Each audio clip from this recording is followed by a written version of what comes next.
What a privilege to follow one of my heroes in life, Archbishop Chaput. He exhorted you to be a fighter. I'm going to do the same thing. The difference is, if I can say that Archbishop Chaput is more like Muhammad Ali as a fighter, I'm more like Mike Tyson. And so I'm not going to be quite as erudite as the Archbishop, but hopefully can drill the message home in a little different way. I just want to stress this very important point that the Archbishop talked about, which is we did not get here overnight. This has been a very long battle over the past 50 to 60 years. And as I look around to this room, a lot of us were here for that period of time. A lot of us watched this all happen. And the sad thing is, many of us simply just watched this all happen. How did it happen? Well, a lot of it is similar to the old story about a frog in a pot of water on a stove. And as you slowly turn up the water on the frog won't jump out until the frog is cooked. But if you turn it up real fast, the frog would jump. The water got hot right away.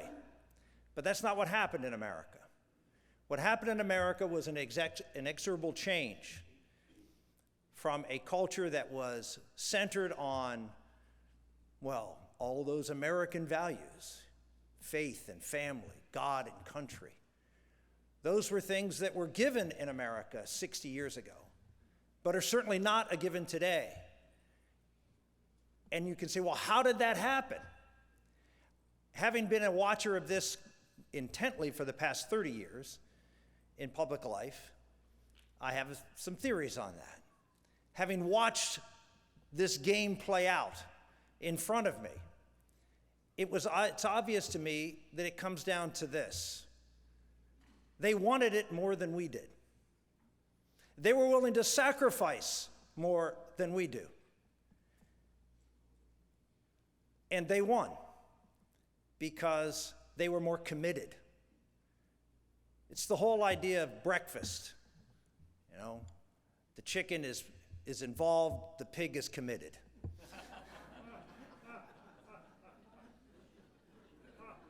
They were pigs, and we are chickens.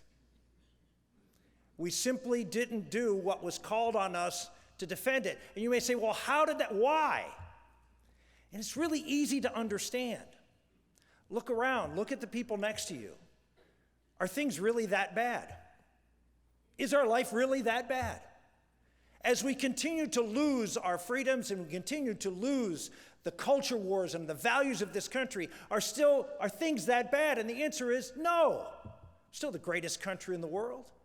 Things are still pretty good. As we lose the battle of marriage, say, well, it hasn't really affected me directly. I don't like it. We lost the pro-life battle. I don't like it, but I still can do what I want to do. And so we go on because it isn't that bad yet. Now we're talking about losing our religious freedom. And all of a sudden you start to see, well, maybe this can affect me a little bit. But the bottom line is we have gone along with this. We have refused to fight. Now, I know this is a tough message because I'm looking out among people who are fighters. You wouldn't be here if you didn't care enough about the faith and our country to attend something like this, to be involved in this. So I feel somewhat hesitant to lay the lumber to you, but at the same time, we all have to take responsibility. We all have to stand up and say, it's my fault that this happened. Each and every one of us, all of you, even those who are the most committed, who have given everything you think you can, we still have to recognize that this is our fault. Because for some reason or another, we didn't do what we were called to do, because I'm convinced God does not want this to happen. And God put his people here and his church here to make sure something like this didn't happen. And it is. It's not the church's fault. It's not God's fault. It has to be something human about it. And so the first thing I'm asking you to do is to look yourself and to look at the person next to you and say, it's my fault. Come on, it's my fault. Say it, I want to hear it. It's my fault. Okay. Now I know that sounds, this is like an Alcoholic Anonymous type of meeting here. Okay, I'm Rick Santorum and it's my fault. We have to consciously accept it. We have to own it before there's going to be any change. You all know this in every aspect of our lives where you have a problem, a dysfunction, a disease. If you don't own it, the likelihood that you will ever solve it is zero. So I think we have to own it. I know the Archbishop actually asked you to do that. He didn't do it as crudely as I did. But to understand where the burden lies and the path forward. So the question is, how do we solve this problem? Now, if you go into the world of politics, you hear more and more that we need a change in the culture, a revival, a great awakening. In the Catholic world, I would say we call this a call to holiness, as the Archbishop laid out. The interior life. Unless we own it and then personally make changes in our own life, as good as they may be, and I'm sure here I'm talking to probably as good a group as I'll ever talk to on that issue. But we still have to look internally in our own life to see where we are coming up short. And then we have to confess that. Now, I'm not going to ask for a general confession here. I don't have the power for absolution anyway. But the reality is we have to own it. We have to examine our conscience. We have to think about what are we doing, what are we not doing, what are we called to do? Are we in that contemplative time where the Lord is talking to us? And are we listening? And then do we have the courage to go out into the world, in our own life, in our families, in our businesses, in the public square, in our churches, to actually be bold in carrying out God's will for us? That is the answer. And I can tell you that it came to me in that way. I'm going to share with you my little journey. Because I'm saying up in here because you would look at me and say, oh, here's a guy that's been a fighter. When I got into politics, I was not a fighter. Oh, I fought about things, but I didn't fight about these things. In fact, I dedicated and pledged to my team when I was running for office that I would never, ever deal with these, quote, moral issues. I would never engage in culture because I was from a Democratic-leaning district in a Democratic-leaning state. I was conservative enough on all these issues. I was conservative and I voted the right way on these, but I was never going to get involved in these things because it was just too risky politically. I could lose my job. I could be unpopular if I dared go into this ground. I suspect many of you have thought the same thing in your work, in your social circle, or in other places in your life. And so I didn't. Until I got elected to the United States Senate. I was 36 years old. I had spent 4 years in the House. I'd never talked about marriage, which wasn't a big issue back in the early 90s. I never mentioned the word abortion in the time I was in the House or in my early years of the Senate. But something changed. Back in 95, I was Catholic, but, I wasn't what you would say the most ardent Catholic, faithful Catholic, by any stretch of the imagination. For a long time in my life, through through college and afterwards, I wasn't a regular Mass attender. I didn't live any life that would be considered a model Catholic life. Then I got married. That was the first big change.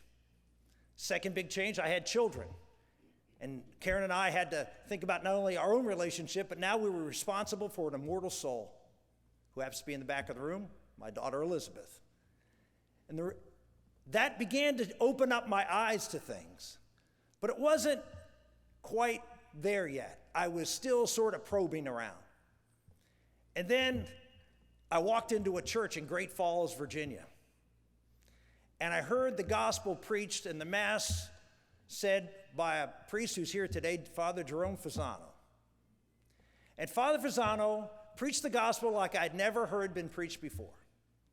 And I remember walking out of that church, and I was angry. I was angry. I was 36 years old. I had been to hundreds, if not 1,000 masses. And that's the first time I had heard the gospel preached that way. And I felt cheated. I felt like the church hadn't done its job in at least connecting to me. And so I say that, yes, a priest brought me back to the faith. But I want to say something to the clergy here, and maybe it's not to you, but it's to those who maybe talk to other priests. Please understand that the Mass is beautiful. The Eucharist is the center of our life. I get it. But you got 10 to 15 minutes every Sunday to grab people who may not capture that, who may not understand that, who are just sitting there because they feel obligated to sit there. And you have an opportunity to grab them. You have a moment in time to save a soul. And you're talking to people who you're probably not going to communicate very effectively on an intellectual basis. You got to grab them emotionally. You got to grab them where they are. The Archbishop talked about the importance of preparing for homilies. The bottom line is, you have a great gift as clergy. And far too often you waste that gift. You throw pearls to swine. Or just the opposite. Sometimes you throw corn husks to very beautiful people. They deserve your best. And if you can't give them their best, then you need to work on your gift. In a world that is lost, that voice and that few moments, it did for me. And look at the fruit. Look at the fruit. So I encourage you, Father Fasano has said to me, say what you believe and believe what you say. When you get up in that pulpit, if you mail it in, if you soft pedal it, they know, I know, everybody knows. Don't do that. Have the courage to stand up and say what you believe. Show the beauty of our faith. And I say that not just to priests, but to all of us. I know most of you don't do a lot of public speak, but it doesn't matter. Whatever venue you have, share the beauty of what you know to be true. I spoke a few years ago at Yale University. I was asked to speak on the topic, Resolved, the government is destroying the American family. Now, I was asked to speak, it was in September of 2012. I was asked to go and speak there at the Yale Political Union, which is an old debating society that's been around for maybe 100 years. And I said, well, I'll go to Yale and talk about this. I can't imagine anybody's interested in me hearing about it. How many people, how many kids, it was students only, how many students showed up to hear Rick Santorum on a Tuesday night speak about the government and the American family? 2,000 Yale students showed up. I saw more rainbow-colored flags and banners and everything you can possibly imagine. They were loaded for bear. It's a debating society, so get up, and when you're introduced, they either bang on, that was for those who weren't paying attention, they either bang on the table or they hiss. So I felt like I was among serpents when I stood up there. But I laid out the truth. I didn't back down. I didn't sugarcoat it. I laid out the truth in love. I didn't try to create a volatile situation. I simply laid out the truth about the family, what it is, why it's there, what's the history of the family, what's the purpose of the family, what's the condition of the family, what's the consequences of that. After 2 hours of a speech and conversation afterwards, the most common thing I got, several hundred people stayed to talk to me. The most common thing that I got was, number one, I have never heard any of this before. And number two, I don't necessarily agree with you, but I know you believe what you believe, and you believe it's best. Not everybody in America, as you go out and speak the truth, is going to agree with what you have to say. That's why I go on CNN. I know they don't agree with what I say. But I get this all the time. As long as they know that this is from your heart and that you're doing this because you think it's best, then you'd be amazed how many people will listen. After I had this conversion, during this time in 1995, when I started to come alive in my faith, things changed in my life. There was this bill on the floor of the United States Senate called partial birth abortion. And by a strange quirk of fates, the sponsor of the bill decided he didn't want to carry the bill because he was taking way too much heat back home. And so he abandoned the bill in the middle of the fight. It had passed. Bill Clinton had vetoed it. We were going to try to override the veto. He didn't want to touch that bill anymore. Didn't want to manage the bill. Didn't want to talk on it. And so no one was left except me. And so as a first-term member, freshman member of the Senate, I stepped forward and said, I'll do it. Because I had felt a calling from God to go out there and speak the truth and not to be afraid.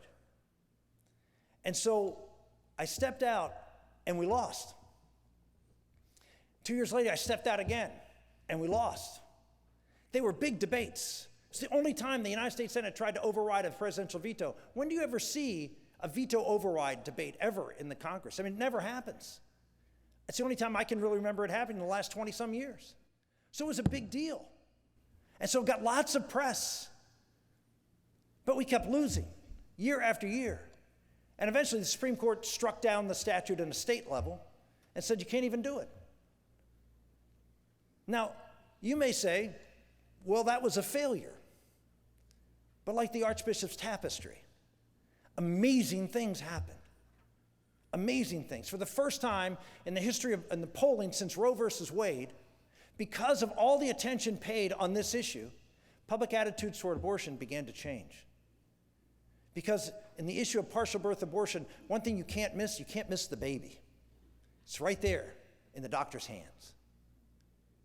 And so we had people finally, the abortion lobby, admit that yes, abortion is killing a baby. Remember, it used to be just a blob of tissue. So we fought, we lost, but we won. We won because we were able to communicate the message faithfully, truthfully. I can tell you stories that happened on the floor of the United States Senate were miraculous stories. I remember one night, it was about 8 o'clock at night, we were wrapping up, and I had this feeling. The vote was the next morning. We were 2 votes short. And I thought, well, the Senate was everybody had already left. But I thought maybe there'd be some senators at home watching C-SPAN because they don't have much of a life. And maybe if I went out there and delivered a message and talked about all these children that are being targeted, because the whole idea was to keep partial birth legal to make sure that women late in pregnancy who find out their child is disabled can kill their child. That was their rationale. And so I thought I would go out and talk about all these children who survived the desire of doctors to have them aborted, and mothers who fought to have their children, had to fight to have their children born. And so I remember calling my wife from the cloakroom and saying, honey, I really feel like I have to stay here and provide, that extra few minutes just to talk about this. So someone might hear it, because we're really close. We had 3 children at the time. Actually, just the 4th was just born. Heard her crying in the background, and my wife said what she always says: if that's what you feel called to do, you go ahead and do it. So I went out there, and I told the chair, it was like, say, 8 or 9 o'clock at night. I said, I'm not going to be very long. Well, an hour and a half later, I finished. Okay, I got a timer here, so you're safe. I finished. I nailed it. I remember going home that night. I got home. My kids were all asleep. Everybody was asleep. I got up the next morning like I always did, left at 5:30 in the morning. I got there. We voted. We lost by 2 votes. I remember walking out after that vote and staring across at the street at the Supreme Court and thinking I was a complete failure. Not just a failure as a legislator, but I was prideful in thinking that I could make a difference. It was another night my kids didn't see me, and my wife didn't go to sleep laying down next to me. It was all too familiar a story. And so I felt as a failure as much as you could. And then a week later, I got an email from a young man from Michigan State University which said, my girlfriend and I were sitting on the couch a few nights ago, and we were flipping through the channels, and we saw you standing next to a poster of a child with a disability, and so we stopped and listened. And after a while, I looked down and I saw my girlfriend was crying. And I asked her, what are you crying for? And she said, I'm pregnant, and I have an abortion scheduled for tomorrow, and I wasn't going to tell you. But I'm not going to have an abortion anymore. Ladies and gentlemen, that's what the Archbishop was talking about. You go out and you live the faith. You go out in every aspect of your life, as a husband, as a father, as a mother, as a wife, as a leader in a business community, as a member of your community, your social community, in church, and be not afraid to do something to change this culture. People always ask me all the time, what should I do? And I know I'm speaking to a group that does a lot, but I would just say, first, do something. And second, do more. You can always do more. Because you don't know. Even if you fail, and you will. It's a broken world. You will fail. You don't know because sometimes you just don't get that email that tells you that it really was not a failure. You have an opportunity.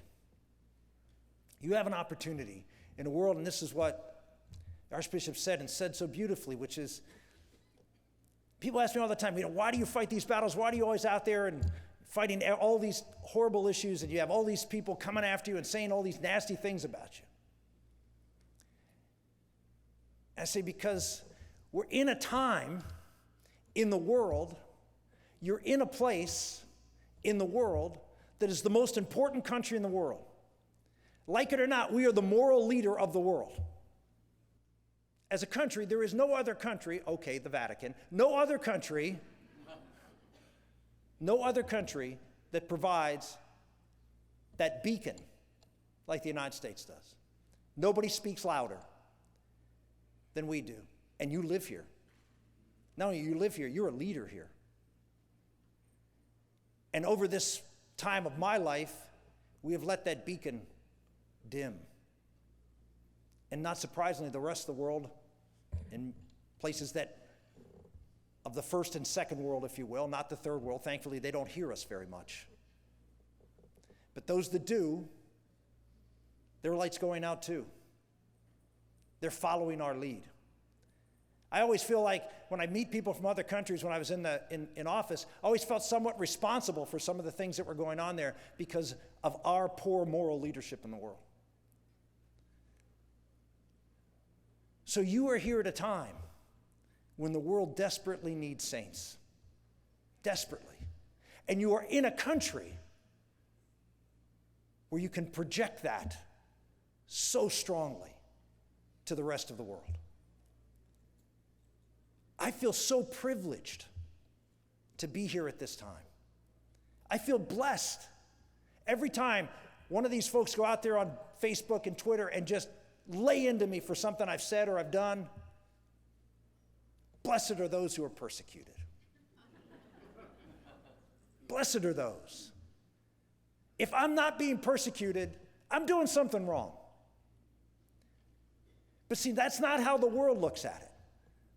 Maybe that's how you look at it, I hope you do. But far too many of our fellow Catholics are too tied to this world and its approval. And it may be little things, like just in your business. How many of you really live your Catholic faith in your business and demand that it be respected? I can tell you the folks on the other side demand that they are respected and have forced changes in every major corporation in this country. Almost everyone, Chick-fil-A is an exception. But how many of you fought back? How many of you risked it? You say, well, I have a family to take care of, I have things to do. I get that. I could lose too. You don't think God's going to take care of you? You don't think God's going to be faithful to you if you stand up for him in a world that denies him? That's not saying God's not going to give you crosses. As we all know, the closer you are, the more that cross hurts. But that doesn't mean he's not going to be faithful to you and to those you love. It's happened to me over and over again. I talk about the debate. Some of you may remember a book that I didn't write, that my wife did, was a book called Letters to Gabriel. During the debate on partial birth abortion, after the first time I went to the floor of the Senate, spent 2 days there talking about it.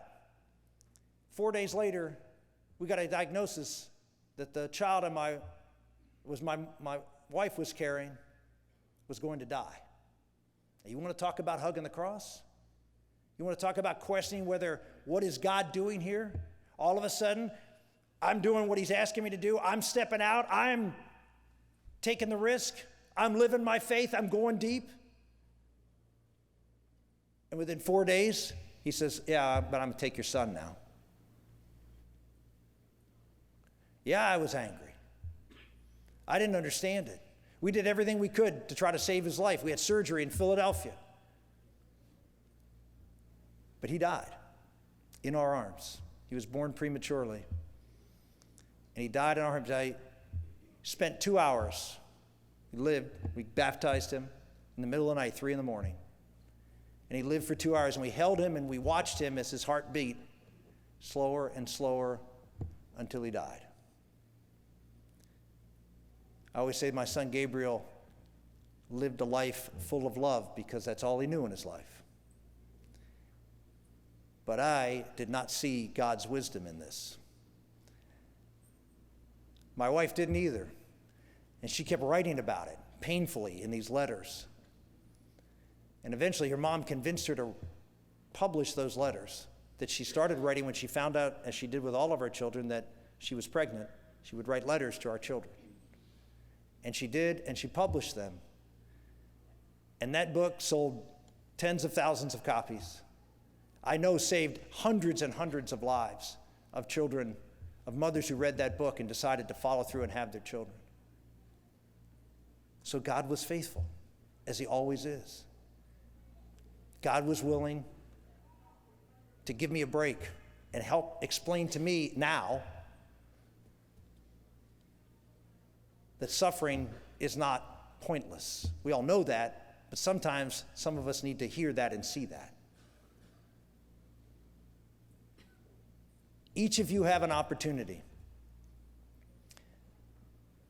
to do something, just this morning, listening to these apostolates, these NGOs, amazing, beautiful. The orders that are here, the religious orders, the ability to plug in to people who are alive and who are making a difference. You have an opportunity by being here at Napa to plug into so many amazing people who are doing exactly what I'm asking each and every one of you to do, following God's call in a radical way. Question is, are you going to engage? Are you going to engage personally? Are you going to engage financially? I know there's a lot of folks who can give money here, and I'm sure many are very generous, and that's wonderful. But how committed are you? And if you leave this place having experienced what I know you're experiencing, because I've been here a few times, and you walk out and you sort of keep doing what you're doing, let me assure you of one thing. If everybody keeps doing what they're doing, things aren't going to change. You have to think, how much more can I commit? I ran for president in 2012. Now, I will tell you, when I decided to run for president in 2012, no one encouraged me to do that. Nobody. Zero. I always have to make one exception. At the time, my 10-year-old daughter, Sarah Maria, she encouraged me. But 3 months into the campaign, she recanted.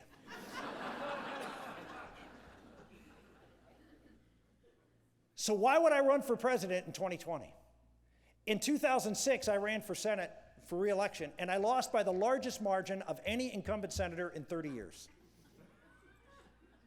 So of course, 4 or 5 years later, you decide you're going to run for president, right? That's the next logical step to take, right? Why would you do that? So how did that happen? Because I didn't care whether people laughed at me. I didn't care whether anybody was going to support me. I felt like this is what I was called to do. Of weird series of events happened, but it was very clear to me that the Lord had called me to do that. I don't hear voices or anything like that, but I'll tell you the short story of it. I was at a conference, gave a speech, and a young man walked up to me and said, "Hey, I run a group in Iowa. Would you come and speak to my group in Iowa?" I was with a guy named Mark Levin, who's the radio talk show host, and Mark said, "Yeah, he'll do it." And I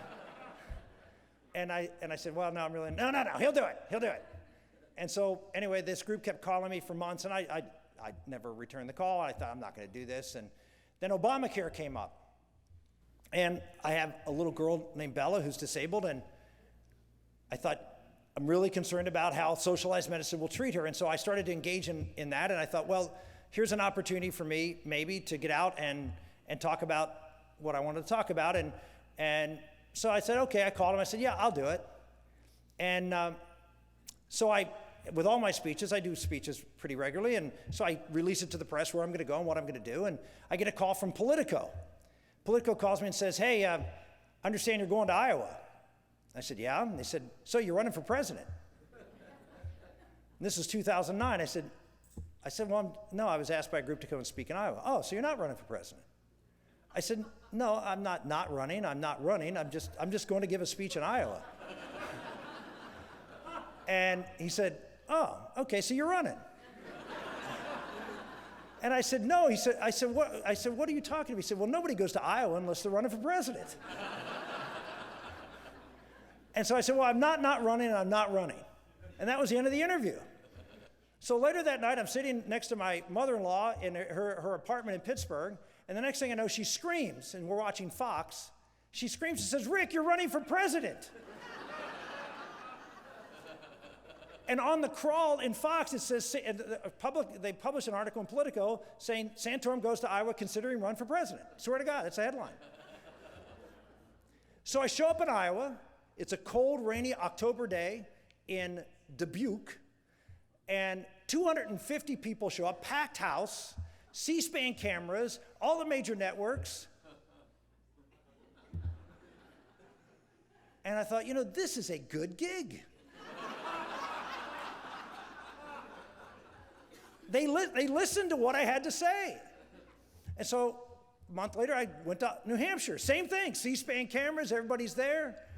And so I just started doing this, not because I was running for president, it's because I wanted to get my voice out on this issue. And then as you know, this long story short, you sort of follow God's path. And we decided that, well, I shouldn't say we. I talked to my wife, okay? After all this, after doing this a few more times. And I said, so what do you think? She said, no. I said, I've been praying a lot about this, and I really think this is what God's calling me to do. No. And I said, well, this is a good line. Honey, I think you need to pray about this, okay? You need to pray about this. She said, God could not possibly want to put your family through something like this. And I said, okay, I'll put you down as undecided right now, and we'll talk about it in a few weeks.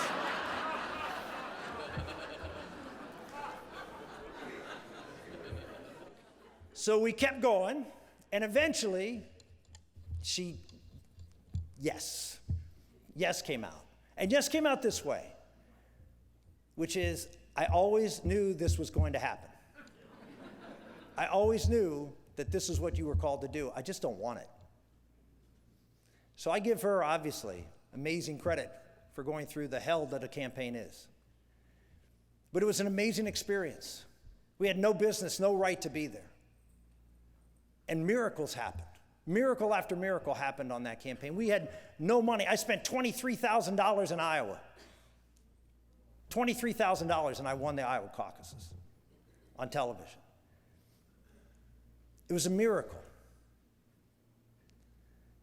Now, I ended up not winning the election, but amazing things happened.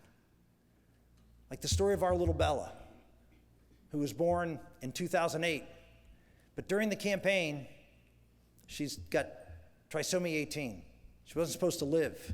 She was a miracle. She's a miracle every day. She's 9 years old today. But during the campaign, little Bella got sick. And so sick, and I happened to be home. It was the one day in 3 months I was home. She got very sick, and we had to take her to the hospital.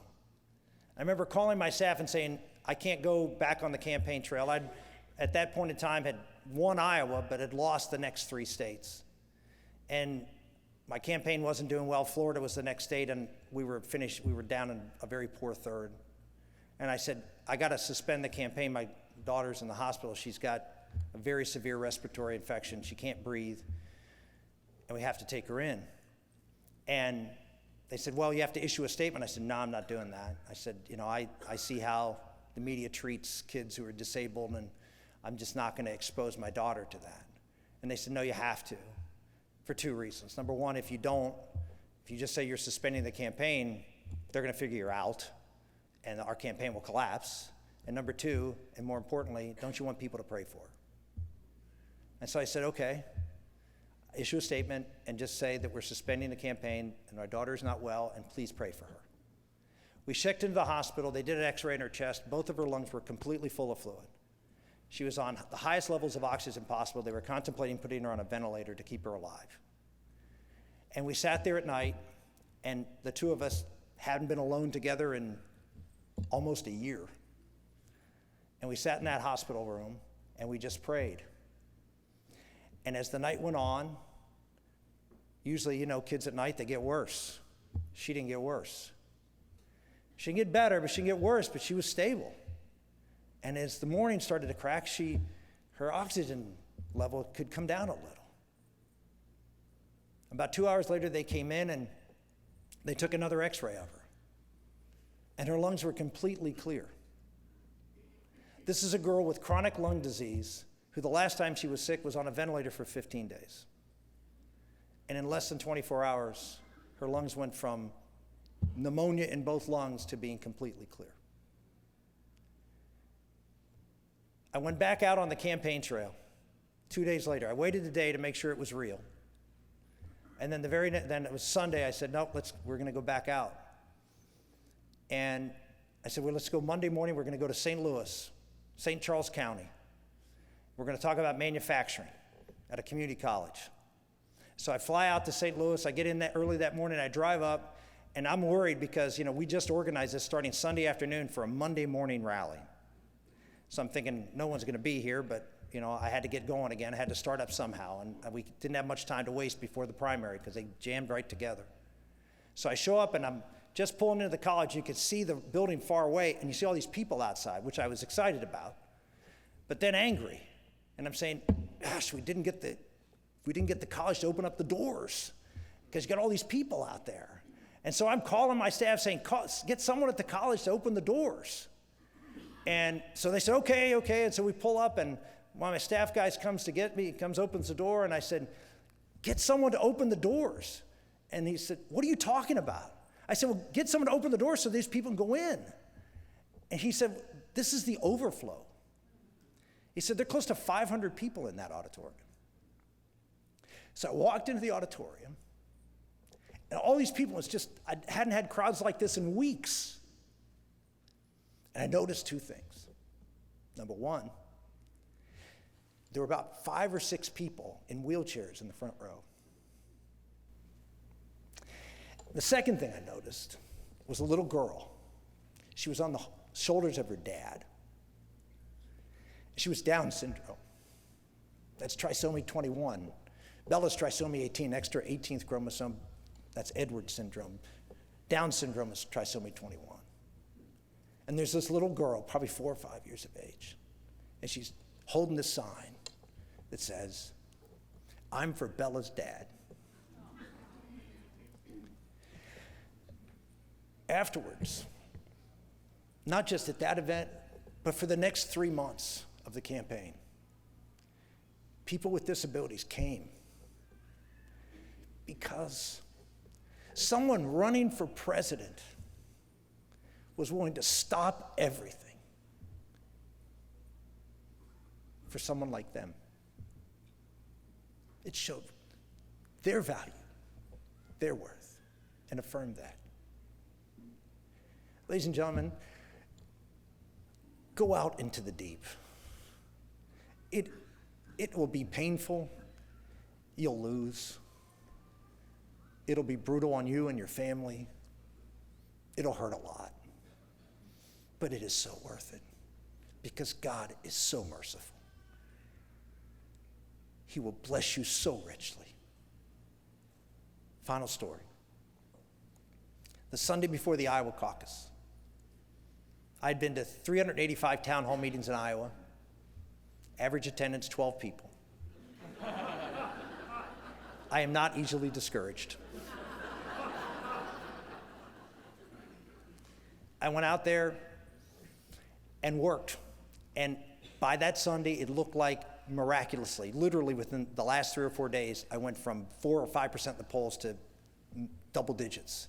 And we were the candidate with momentum. It was miraculous. Never happened before in the history or since. And I'm at this church, and I was given a chance to speak at this evangelical church in Sioux City. And after I spoke, the pastor came up to me and said, I just want you to know, I just admire what you did. You went out there and you gave your all. And he said, the Lord will bless that. And he handed me a gift. I didn't know what it was. It looked like a little jewelry case, cufflink case, and I opened it up, and that's what I thought it was, because it was 2 round things, looked like cufflinks, but I turned around, there was no link on the back of the round things. And so I looked at it, and I just said, thank you. I had no idea what it was. I just said, thank you. And so he said, well, do you know what those are? And I said, busted.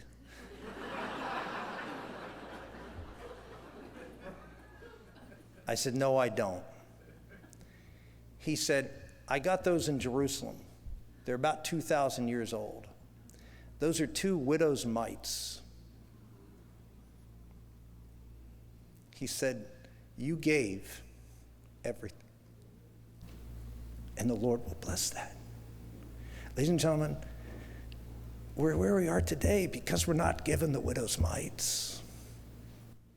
We're doing good things. I don't want to beat you up because I know you're doing great things, but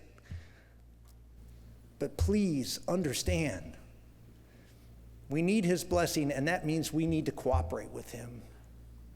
This country needs saints, not just to save our country, but for the millions of souls in this country and around the world who will be lost without us.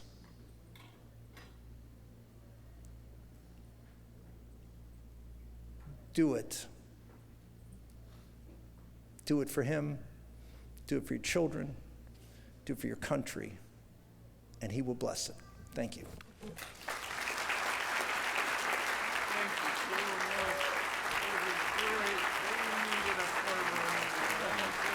So today we're going to give Rick an award. We call it the James Cardinal Harvey Diplomacy Award for his acts of diplomacy over the many, many years. And I often wondered, I've known this story about the child who was saved in Michigan, where's my home state.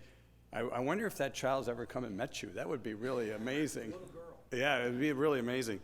But Cardinal Harvey has been a dear friend of mine and some of you who are here. He's actually residing in one of our attendees, Archbishop Listecki's residence in Milwaukee, Wisconsin, his hometown. But what's interesting about Cardinal Harvey is he was kind of the guy behind the scenes. He never was seen by anybody in public. But for 8 years, he was the prefect of the papal household for St. John Paul II. And for 8 years, he was the prefect of the papal household for Benedict XVI. He was appointed cardinal just as Benedict was resigning, and he's now the archpriest of St. Paul outside the walls. And but through his diplomacy at the Vatican, we decided to give him a recognition that he had never had before because he didn't want it. He was a man of humility, and he always wanted to stay in the background. So we named the Diplomacy Award in his name. And today we will give that award to Rick for his diplomacy in our country. And I'll communicate to Cardinal Harvey that it has been extended to you today. So congratulations, Rick, and thank you all.